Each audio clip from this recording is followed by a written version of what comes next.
Question பண்ணுங்க. முதல்ல 3 questions இருக்குது. இதை நான் 3ஆக பிரிச்சிருக்கேன். மொதல் கொஷின் என்னென்னா, கொஷின் அதர்ஸ். அதாவது மற்றவங்கள கொஷின் பண்ணுங்க. மற்றவங்கள கொஷின் பண்ணுங்க, அவங்கள கேள்வி கேளுங்க. அப்படின்னா அவங்க என்ன பண்ணுறாங்க அப்படின்றத கேள்வி கேட்கணும். இது நம்பர் 1. நம்பர் 2 என்னன்னா, question them what they're doing in your life. அவங்க உங்கள் லைஃப்குள்ளே என்ன பண்ணிக்கிட்டு இருக்காங்க அப்படின்றது அது 2வது விதமான ஒரு கேள்வி. 3வது ரொம்ப ரொம்ப ரொம்ப முக்கியமானது, எனக்கு ரொம்ப பிடிச்சது கூட, கொஷின் யுவர் செல்ஃப். முதல்ல உங்களை நீங்கள் கொஷின் பண்ண கற்றுக்கோங்க. அடுத்தவங்கள போய் கேள்வி கேட்கறது இதெல்லாம் ஓகே, இதெல்லாம் நம்ம பண்ணலாம். நீ அதை சொல்கிற, நீ அதை செய்ய சொல்கிறது இதெல்லாம் ஓகே. ஆனால் நிறைய விஷயம் 75% எங்கேருந்து வருதுன்னா உங்களுக்குள்ளே இருந்து தான் வருது. ஸோ நீங்கள் முதல்ல உங்களை கொஷின் பண்ணிக்கணும். நான் ஏன் டிராஃபிக் சிக்னலாக கோவப்படுறேன், நான் ஏன்டா ஆக்சிலேட்டர் அழுத்திக்கிட்டே இருக்கேன், எதுக்கு அது எதுக்கு? ஸோ இதெல்லாம் ஒரு கொஷின். சின்ன விஷயம்னு நீங்கள் நினைக்கிறீங்க, எதுவுமே இங்கே சின்னதெல்லாம் கிடையாது, எல்லாமே ஈக்குவல் தான். அது என்னது சின்ன கருமா பெரிய கருமா அப்படின்லாம் இல்லை, எல்லாம் ஒரே குருமா தான். அந்த மாதிரி எந்த இதுவுமே இது என்னது சும்மா சின்ன திருட்டு தானே, சின்ன வார்த்தையை நான் வீசிட்டேன், இதுக்கு போய் யூனிவர்சிட்ட கோச்சிக்கலாமா? சின்ன வார்த்தைகள் நிறைய பேருக்கு குத்தி கிழிக்கும். அப்போ அதை எப்படி சொல்வீங்க? உங்கள் பர்ஸ்பெக்டிவ்ல அது சின்னது, இன்னொருங்க பர்ஸ்பெக்டிவ்ல அது பெருசு. ஜட்ஜ்மெண்ட் எப்படி எழுதுவீங்க? So question yourself. நான் ஏன் அது 3rd பாயிண்ட்டாக நான் வச்சேன் அப்படின்னா, அப்போ ஃபஸ்ட்டே முதல்ல சொன்னோம்னா உங்களுக்கு அதோட இன்டென்சிட்டி புரியலை. அதனால தான் அது 3rd பாயிண்ட்டாக வச்சேன். ஆக்சுவலாக அதான் ஃபஸ்ட்டு பாயிண்ட். மற்றவங்களுக்கு கேள்வி கேட்கறதுக்கு முன்னாடி நீங்கள் என்ன பண்ணுறீங்க அப்படின்றத தயவு செஞ்சு யோசிச்சு பேசுறதுலேருந்து, நம்ம என்ன சாப்பிட்றதுலேருந்து எல்லாத்தையுமே கொஷின் யோர் செல்ஃப். நீங்கள் என்ன மாதிரி ஃபீல் பண்ணுறீங்க, இல்லை என்ன மாதிரி யோசிக்கிறீங்க, உங்களோட தாட் பேட்டர்ன் எப்படி இருக்குது, இதெல்லாமே கொஷின் பண்ணணும். If you are going in some ஒரு அதை நான் அது டார்க் டேஸ்ன்னுலாம் சொல்ல மாட்டேன், அதாவது இருட்டு நாள், இருட்டு phase, dark phase of your life அப்படின்னு நான் சொல்லவே முடியாது. பிகாஸ் அதுக்குள்ளே போனால் தான் you will get illuminated. So இந்த ஒரு ஃபேஸ் போகாமல் you can't go that side. சரியா? ஒரு ஃபெயிலியரை பார்க்காம யூ கேன் நாட், அந்த சக்ஸஸ் எப்படி இருக்குன்றது உங்களுக்கு உணர்வே இருக்காது. இப்படி நேராக மேலே வண்டி ஓட்டிகிட்டு இருந்தீங்கன்னா எப்படி தெரியும்? ஸோ அதனால் இப்படி ஒரு ஃபேஸ் போகுதுன்னா இது ரொம்ப அற்புதமான ஒரு beautiful moment in your life span. இதெல்லாம் யாருக்குமே கிடைக்காது. இப்போ நான் அதை சொல்கிறது கூட உங்களால் அதை ஏற்றுக்க முடியாது. I understand. இதை போய் எப்படி ஒரு நல்ல மொமெண்ட் என் லைஃப்பில் நீ சொல்கிற அப்படின்னு கூட உங்களுக்கு கோவம் வரலாம், இல்லை அழுக கூட வரலாம். பட் யோசிங்க, ஏன் இப்படி இங்கே இப்படி ஒரு சுச்சுவேஷனில் நம்ம ஏன் அப்படி நின்னோம் அப்படின்றத, நான் இப்படி பண்ணியிருக்கலாம், அந்த சுச்சுவேஷனை இப்படி காப்பாற்றிருக்கலான்றதை விட்டுட்டு இப்போ யூனிவர்ஸ் வை, இது எதுக்கு அப்படின்னு அந்த தன்மைக்கு போகணும். That is how you question your self. எப்பயுமே உங்களை ஒரு சீன், அதாவது உங்களுக்கு நான் சீனுன்னு தான் சொல்ல முடியும், ஏன்னா இந்த ரியாலிட்டி அப்படி தான் இருக்குது. Every thing is staged. நம்ம எல்லாமே ஷேக்ஸ்பியர் சொன்ன மாதிரி we are all just actors. சும்மா வந்துட்டு அப்படி போய் நடிச்சிட்டு போயிட்டு இருப்பாங்க, அவ்வளோதான். இதை பார்க்கறதுக்கு பயங்கர பிஸியாக இருக்கிற மாதிரி இருக்கும். அப்படியே காலையில் எழுந்திரிச்சுன்னா எந்த வேலையும் இல்லை, செஞ்ச வேலையை திருப்பி திருப்பி செய்கிறதுக்கே இவ்வளோ சீன். ஸோ கம்மிங் பேக், அப்போது அந்த டைமில் நீங்கள் உங்களை கொஷின் பண்ணணும். எதுக்கு இந்த மாதிரி ஆண்டவர், எதுக்கு இப்போ இந்த மாதிரி கொடுத்துருக்க? மற்றவங்களை கொஷின் பண்ணக்கூடாது. எனக்கு இவங்க ஹெல்ப் பண்ணியிருக்கலாம், இவங்க ஹெல்ப் பண்ணியிருக்கலான்றதை விட ஆல்வேஸ் கொஷின் யுவர் செல்ஃப். ஏன்னா எல்லாமே உள்ளதாக இருக்குது, இட் இஸ் வித்தின்.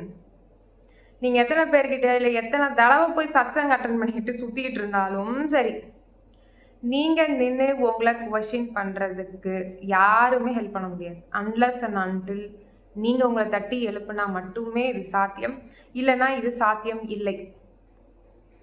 இதே காலங்காலமாக பார்த்துட்டே இருக்க வேண்டியதான். பல பேர் போயிட்டே இருப்பாங்க. ஆனால் அதில் என்ன பிரச்சனை அப்படின்னா, நம்ம ரொம்ப லாஸ்ட்டு இன்னிங்ஸில் இருக்கோம், லாஸ்ட் அந்த ஒரு ஓவரில் உட்காந்துட்டு பேசிகிட்டு இருக்கோம்.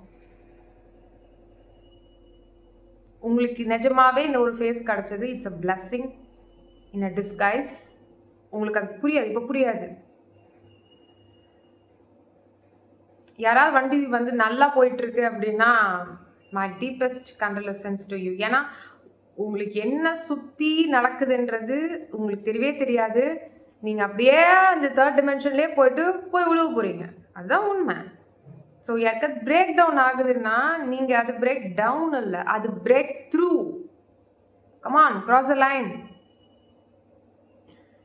இந்த டிபெண்டன்சி இது எப்படி உங்களுக்கு உருவாகுது அப்படின்னா, நீங்கள் சந்தோஷத்தை யாரோ நம்மளுக்கு கொடுப்பாங்க, யாரோ நம்ம கூட இருந்தால் நல்லா இருக்கும். இந்த மாதிரி எல்லாம் நானும் பண்ணியிருக்கேன். இந்த மாதிரிலாம் நானும் பண்ணியிருக்கேன். அதனால தான் திருப்பி திருப்பி சொல்கிறேன், வெளியில் இல்லை, வெளியில் கிடைக்கிற what if I tell you, வெளியில் கிடைக்கிற அந்த செக்யூரிட்டி, அந்த ஒரு செக்யூர்டாக நம்ம ஃபீல் பண்ணுவோம்ல சில பேரோட இருந்தால், நம்ம பேரண்ட்ஸாக இருக்கட்டும், அவங்களோட இருந்தால் நம்மளுக்கு நல்ல ஒரு ஒரு ஒரு ஃபீல் கிடைக்கும் இல்லையா, ஒரு ஒரு பேம்பரிங், ஒரு நல்லா பார்த்துக்குவாங்க.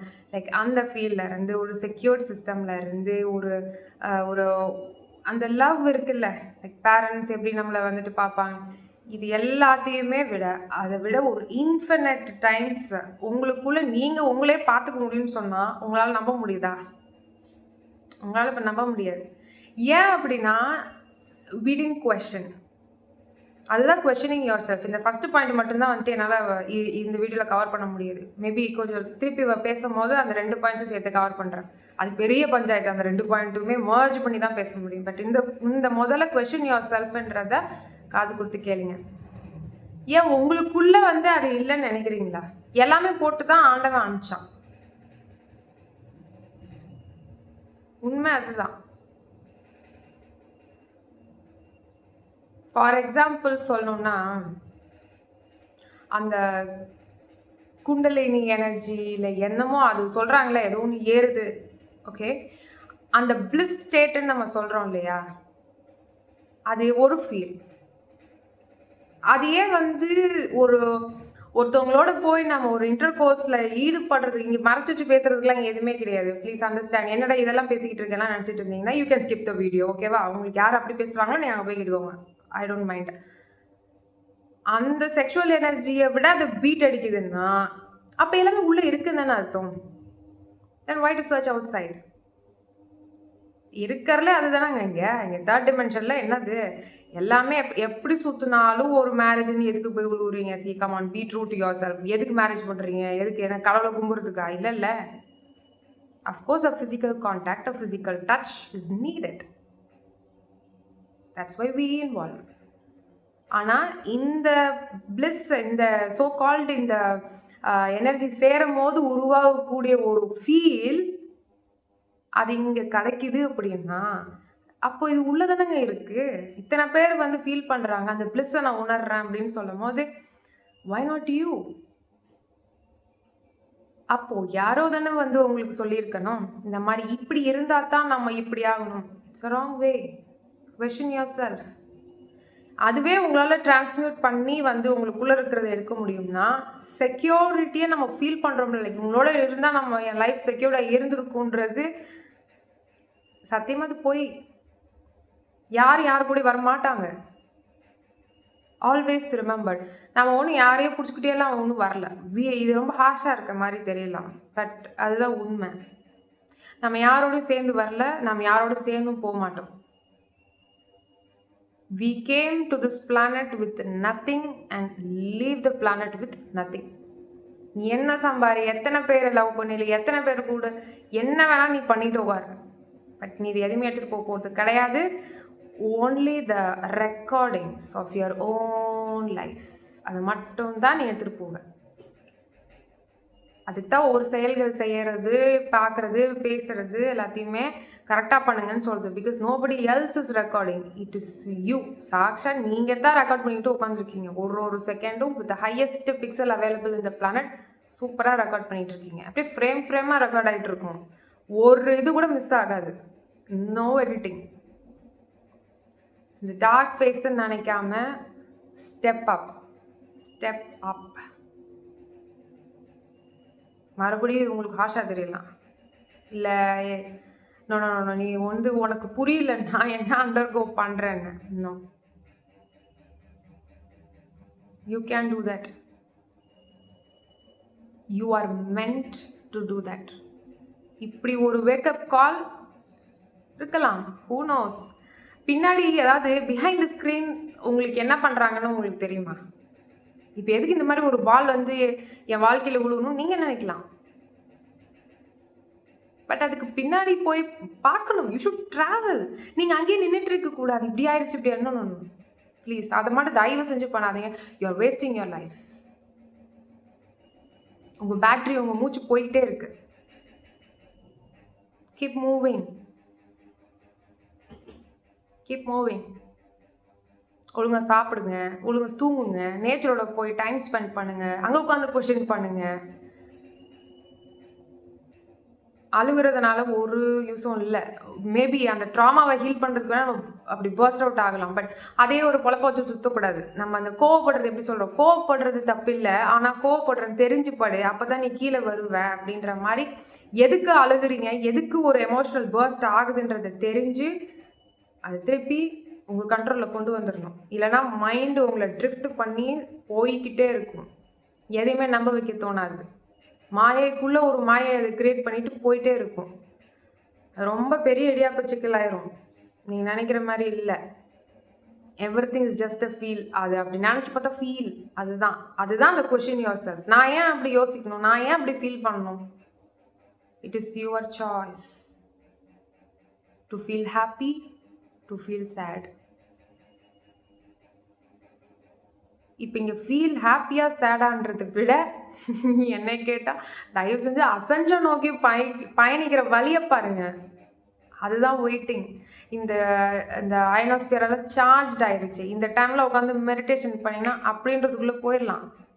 அப்படின்னு கூட போனால் நீங்கள் கேட்டிங்க, இந்த பாடியை விட்டு ஏதோ பறந்து போகிறது கிடையாது. கொஞ்சம் கொஞ்சமாக உங்களை கிளென்ஸ் பண்ண ஆரம்பிப்பீங்க. உங்களுக்குள்ளே இருக்கிற அந்த அமைதி, அந்த சைலன்ஸ், நீங்கள் யார் கூட இருந்த அந்த ஒரு ஃபீல் இருக்கும் இல்லை, that's what I call we feel like complete, we feel like secured. அந்த ஒரு ஃபீல் வந்து அது உங்களுக்குள்ளே இருக்குது. நீங்கள் உட்காருங்க, நீங்கள் உட்காந்து பண்ணுங்க. Connect with the universe, connect with in your self. இப்படி வெளியிலேயே போய் போய் போய் போய் போய் எல்லாத்தையுமே இது பண்ணுறது, உள்ளே போங்க. Travel inside. உட்காருங்க, அமைதியாக உட்காந்து யூனிவர்ஸ் கிட்ட கனெக்ட் பண்ணுங்க, பேசுங்க. The universe is always listening to you. ஆனால் நீங்கள் தான் அதில் வந்து யூஸ் பண்ணிக்க மாட்டேங்கிறீங்க. கடவுளை போய் கும்பிடுறது இதெல்லாம் ஓகே. வீட்டில இருந்து உட்காந்துருக்கிற இடத்துல இருந்தே அவர் ஆக்சஸ் பண்ண முடியும். ஆனால் அதை நம்ம பண்ணுறதில்ல. ஒரு நல்ல விஷயம் நடந்தோ இல்லை கெட்ட விஷயம் நடக்கும் போது தான் நம்ம கடவுளை வந்துட்டு எப்பயுமே இருக்கணும். அந்த கனெக்ட் எப்பயுமே இருக்கணும். இதெல்லாம் தான் கொஷின் யுவர் செல்ஃப். ஏன் அப்படி இல்லை, நான் ஏன் அப்படி இல்லை, நான் யார், இதெல்லாம் கொஷின். Come on question. ஒரு பாக்ஸ்குள்ளே இருக்க தயவு செஞ்சு இருக்காதீங்க. இந்த இப்படி தான் இருக்கணும், அப்படி தான் இருக்கணும், அப்படிலாம் இங்கே எதுவுமே கிடையாது. யாருங்க ரூல்ஸ் போடுறது? இறைவனோட ரூல்ஸ் என்னென்னா, நீங்கள் நல்லா தெளிவாக புரிஞ்சுக்கோங்க. இறைவனுக்கு நீங்கள் செல்ல பிள்ளையா இல்லையா, அதுதான் இங்கே மேட்ரு. நீங்கள் வேறு எதை செஞ்சாலும் இங்கே ஒன்றுமே கிடையாது. நீங்கள் இவங்களுக்கு ஒபீடியண்ட்டாக இருக்கிறேன், நான் டிசிப்ளினாக இருக்கிறேன் அப்படின்னு சொன்னால் அது ஒரு ஸ்லேவரி. நம்மளோட மாஸ்டர் யாருமே கிடையாது, இறைவன் மட்டும்தான்.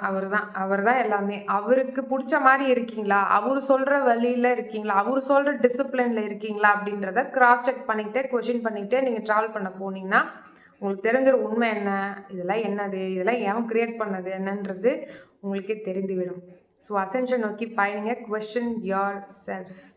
Number 1 is the meditation. Number 2 compassion, கருணை கண்டிப்பாக இருக்கணும். கருணை பக்கம்லாம் கொஞ்சம் திருப்பினீங்கன்னா, நீங்கள் ஒரு கிரிட்டுக்குள்ளேயே இருக்கீங்க பாருங்கள், அதுலேருந்து நீங்கள் கொஞ்சம் வெளியில் வாங்க.